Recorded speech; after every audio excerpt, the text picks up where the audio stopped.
Famous Korean singer Sai के concert को cancel करने की फिराक में है रेगुलेटर्स। जी मनी ने उठाया एक क्रिप्टोपंक एनएफटी पर $1 मिलियन का लोन। कुंग फू हसल के डायरेक्टर स्टीफन चाओ की डेब्यू एनएफटी कलेक्शन ने जुटाए 10,000 ईथर।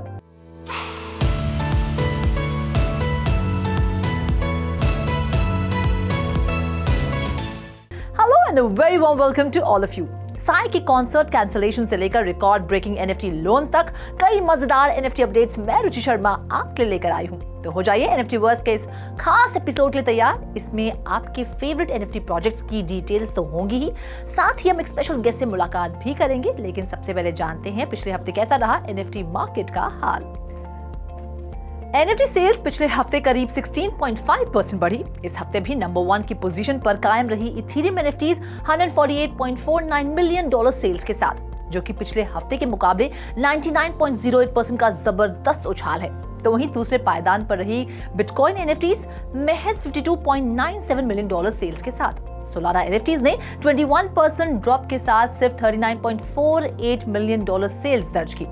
चौथे और पांचवें पायदान पर रही पॉलीगॉन और माइथोस 8.23 मिलियन और 6.23 मिलियन एनएफटी सेल्स के साथ।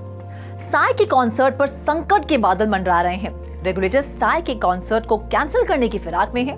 क्यों और क्या गलती की है साई ने जिसकी सजा उन्हें मिल रही है, चलिए जानते हैं। हिट सॉन्ग गंगनम स्टाइल के सिंगर साई साउथ कोरिया के रेगुलेटर्स के साथ एनएफटी क्लैश में फंसे हुए हैं। साई की एंटरटेनमेंट एजेंसी पी नेशन ने 2023 में साई के कॉन्सर्ट टूर के लिए एक NFT powered pre sale project launch किया था। अक्टूबर 2022 में पी नेशन ने अनाउंसमेंट की थी कि वो सोसाइटी नाम की एक फैन कम्युनिटी लॉन्च कर रहे हैं। उनका ये प्रोजेक्ट एनएफटी से बैक था, जिसमें साइजर नाम की एनएफटी रेंज भी शामिल थी। पी नेशन ने यह भी घोषणा की कि साई के समर स्वैग और ऑल नाइट स्टैंड कॉन्सर्ट्स की टिकट्स एडवांस में उन्हें दी जाएंगी जो साइजर एनएफटीज ओन करते होंगे। इसी पॉलिसी के चलते साई और उनकी company south Korean fair trade commission के साथ मुसीबत में फंस गए हैं। एफटीसी के मीडिया आउटलेट के मुताबिक वो एमएलबी गेम्स और साई की एनएफटी टिकट सेल्स को प्लेटफॉर्म कंपटीशन एक्ट के वायलेशन के लिए इन्वेस्टिगेट करने के बारे में सोच रहे हैं।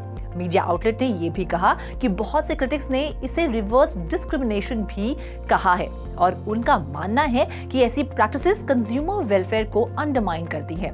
साई केस में एफटीसी के वर्डिक्ट का दूसरे के-पॉप वेंचर्स पर भी गंभीर असर पड़ सकता है।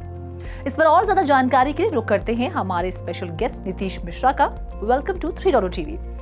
रेगुलेटर्स एनएफटीज को लेकर स्ट्रिक्ट हो रहे हैं, तो ही ब्रांड्स और सेलिब्रिटीज एनएफटी मार्केट का रुख कर रहे हैं।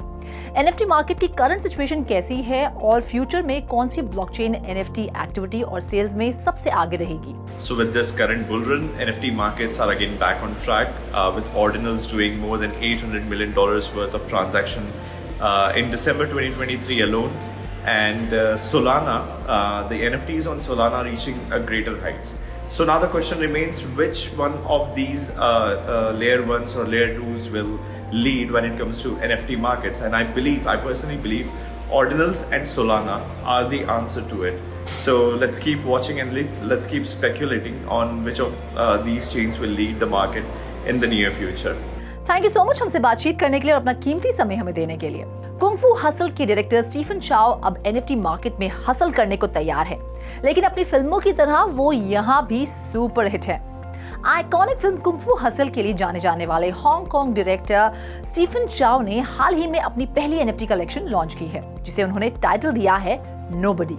स्टीफन की ये कलेक्शन अच्छा खासा धमाल मचा रही है। ओपनसी पर नोबडी अब तक 10,000 ईथर कमा चुकी है। जैन 10 को चाओ ने क्रिप्टो करेंसी एक्सचेंज OKX के साथ पार्टनरशिप की थी नोबडी एनएफटी व्हाइटलिस्ट गिवअवे के क्रिएशन के लिए। 125,000 से ज्यादा यूजर्स ने इस एयरड्रॉप में हिस्सा लिया था, जिसमें से 2,500 यूजर्स को नोबडी एनएफटीज मिली थी। नोबडीज की टोटल सप्लाई 10,000 पर कैप्ड है।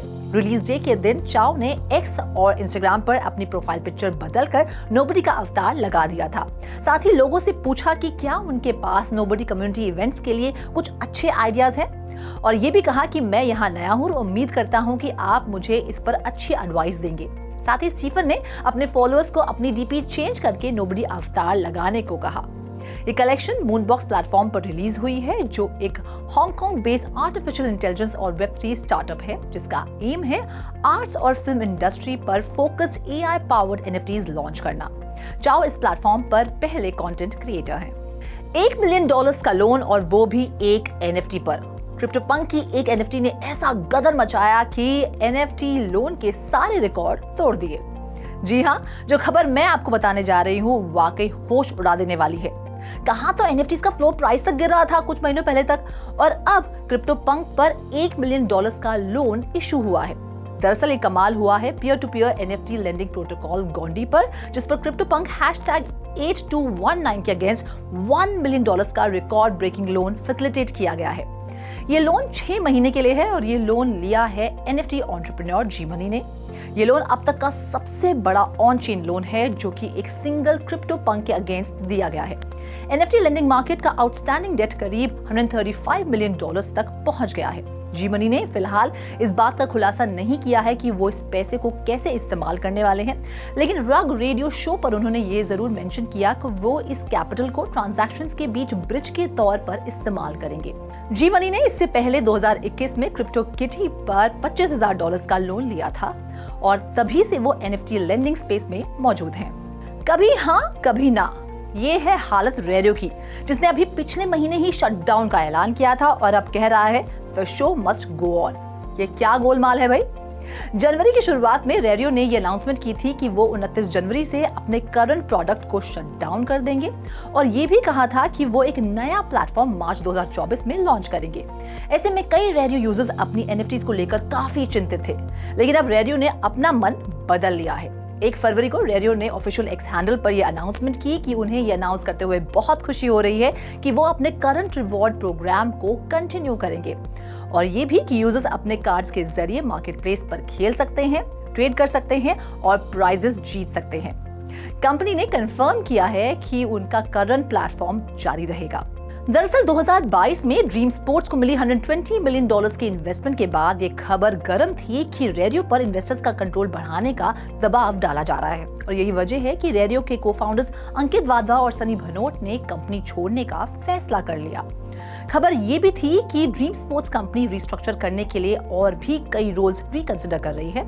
साथ ही ड्रीम स्पोर्ट्स एक्सपेंसेस घटाने के लिए रेडियो की कई लाइसेंसिंग डील्स को नेगोशिएट कर रही है। Well, that's all this episode of NFTverse। वक्त आ गया है आपसे विदा लेने का, लेकिन NFT की दुनिया से ऐसी ही और मजेदार खबरें मैं रुचि शर्मा हर हफ्ते आपके लिए लाती रहूंगी। Till then, do like, share and subscribe to 3.2TV, और इसी तरह की इंटरेस्टिंग अपडेट्स के लिए लॉग ऑन करें हमारी वेबसाइट www.3versetv.io पर, या फिर हमारा QR कोड स्कैन करें।